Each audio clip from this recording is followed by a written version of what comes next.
नमस्कार दोस्तों, मैं एडवोकेट दीपशिका लीगल अवेयरनेस के एक और वीडियो में आपका स्वागत करती हूं।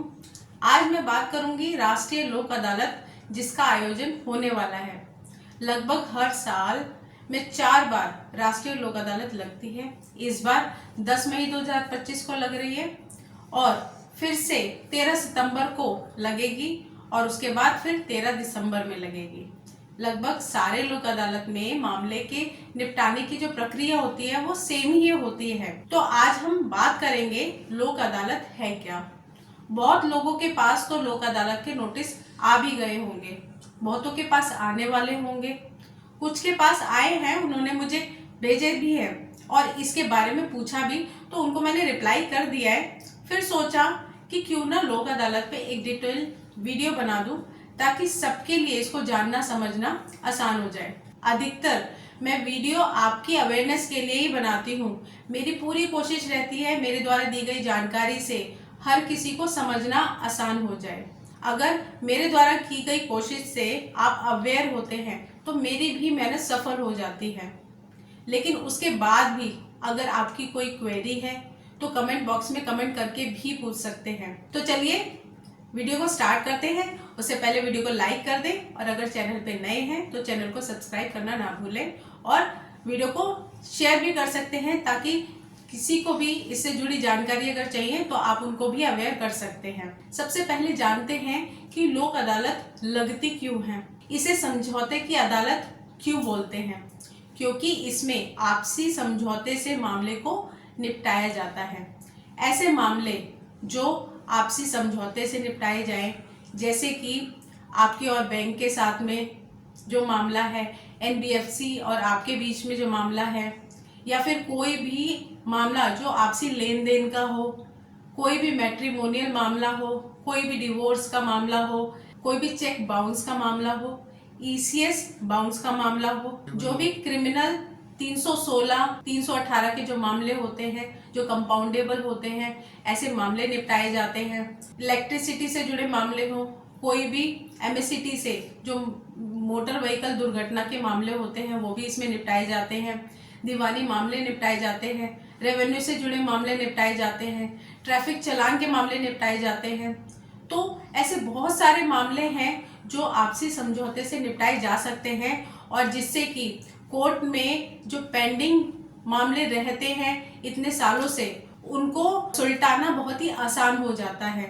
क्योंकि अगर आप आपसी समझौते से मामले को लोक अदालत में ही सेटलमेंट कर लेते हैं तो कहीं ना कहीं कोर्ट का भी टाइम बचता है और आपका भी टाइम बचता है और कहीं ना कहीं जो समय आप लोगों का खर्च होता है उस मामले में तो वो भी बच जाता है। तो इसलिए इस लोक अदालत का आयोजन किया जाता है और आप आपसी समझौते से अपने मामलों को निपटा सकते हैं। अब ये तो हो गया कि लोक अदालत लगाई क्यों जाती है।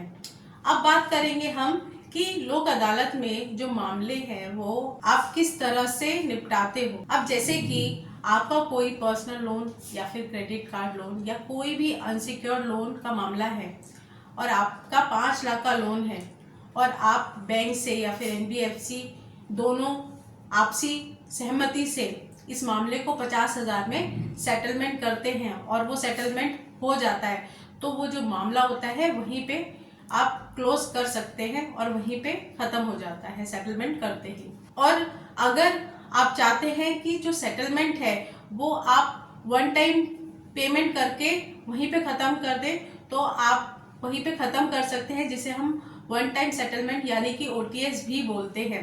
और अगर आपके पास मामला सेटलमेंट करने के लिए पैसे पर्याप्त नहीं है तो आप पार्ट पेमेंट करके भी सेटलमेंट कर सकते हैं, जिसमें आपको पेमेंट करने के लिए समय दिया जाता है।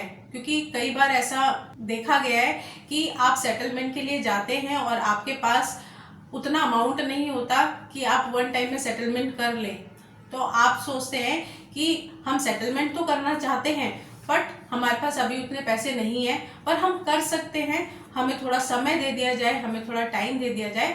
तो उसके लिए ही आप पार्ट पेमेंट करके भी सेटलमेंट कर सकते हैं और आप आपसी सहमति से इस तरह से सेटलमेंट करके इस मामले को निपटा सकते हैं। मेरे विचार से अगर आपके पास पैसे हैं तो ओटीएस करके यानी कि वन टाइम सेटलमेंट करके ही आप सेटलमेंट करें।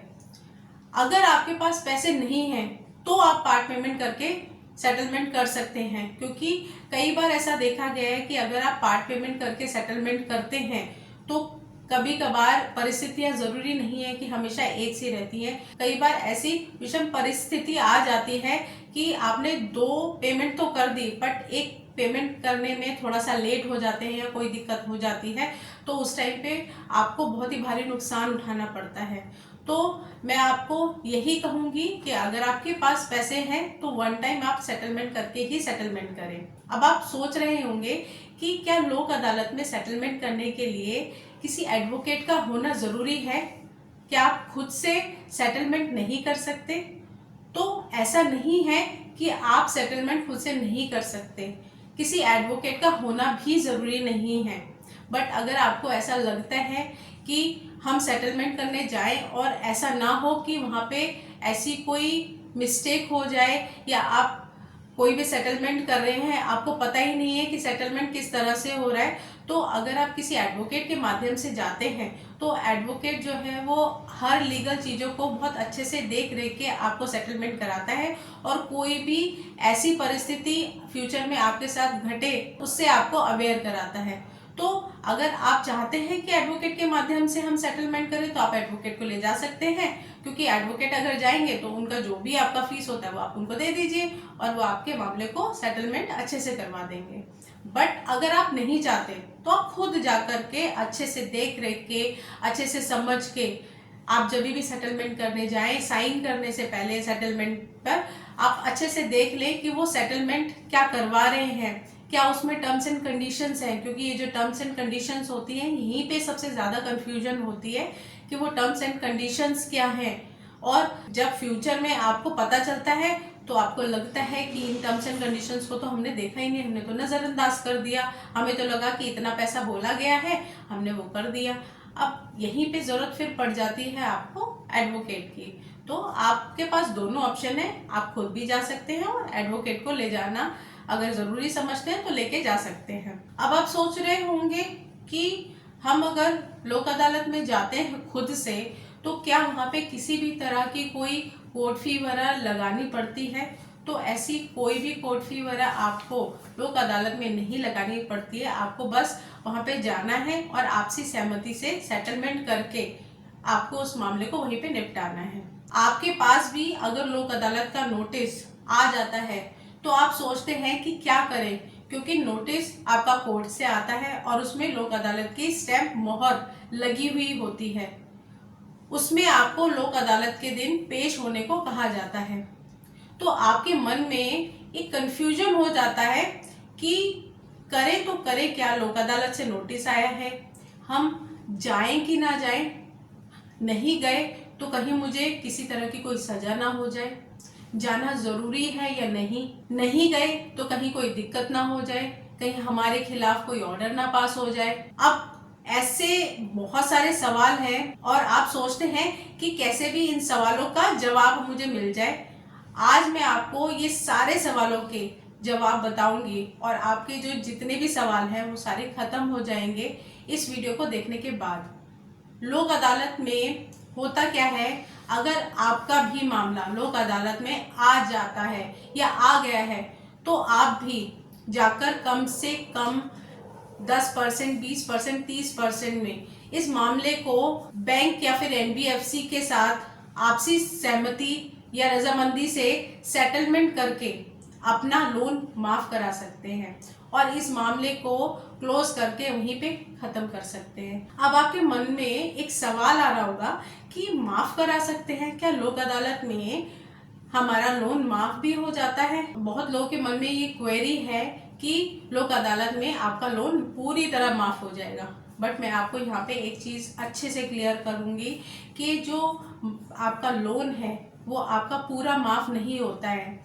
आपका कुछ परसेंट आपको देना पड़ता है और काफ़ी आपका परसेंटेज जो है वो माफ़ होता है, जिसमें बहुत लोग आपको कंफ्यूजन भी क्रिएट करते हैं कि आपका लोन माफ़ हो जाएगा।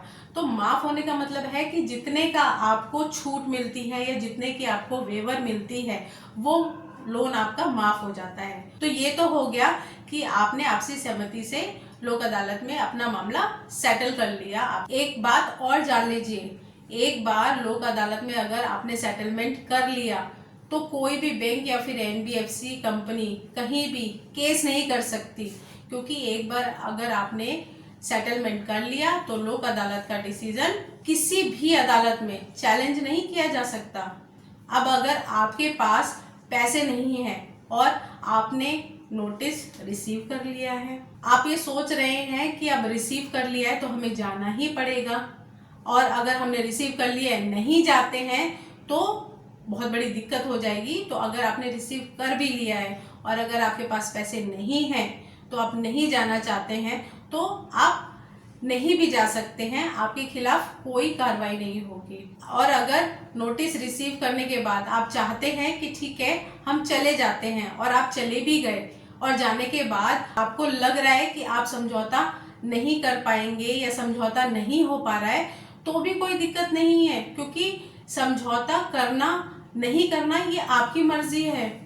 क्योंकि आप पर समझौता करने के लिए कोई दबाव नहीं डाला जाता वहाँ पे कि नहीं आपको समझौता, अब आप लोक अदालत में आ गए हैं तो अब आपको समझौता करना ही पड़ेगा। जाना जरूरी नहीं है, नहीं भी जाएंगे तो कोई दिक्कत नहीं है, चले भी गए तो सेटलमेंट करने को लेकर के कोई दबाव नहीं होता।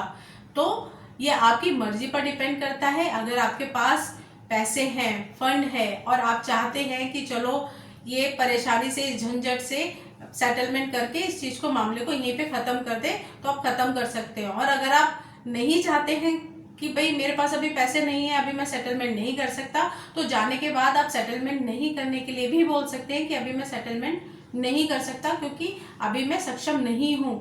आप ये नहीं कह सकते कि भाई हाँ मैं सेटलमेंट करना चाहता हूँ बट मैं सेटलमेंट नहीं कर रहा।